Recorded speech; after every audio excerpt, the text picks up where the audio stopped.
Les femmes vikings vivaient dans une société dominée par les hommes, mais elles n'étaient pas impuissantes. Elles dirigeaient la ferme et le foyer.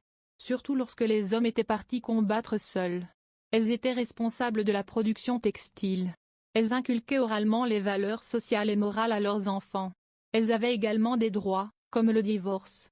Les femmes vikings et la guerre. Il y a eu des débats sur l'existence des guerrières vikings. Mais cela reste plutôt une légende qu'une réalité.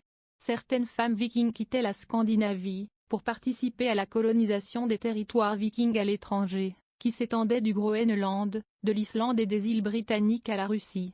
Elles accompagnaient les hommes lors de leurs campagnes, sur les îles britanniques, afin de s'y installer et d'engendrer une descendance.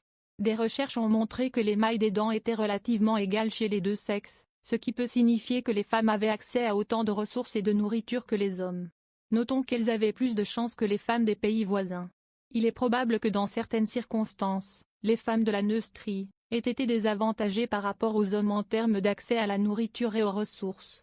Dans les sociétés vikings, les femmes jouissaient souvent de davantage de droits et de libertés que dans d'autres cultures contemporaines.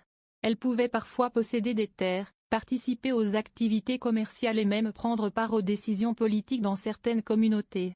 Les femmes vikings étaient globalement plus musclées que les femmes d'aujourd'hui, notamment parce qu'elles effectuaient des tâches très physiques.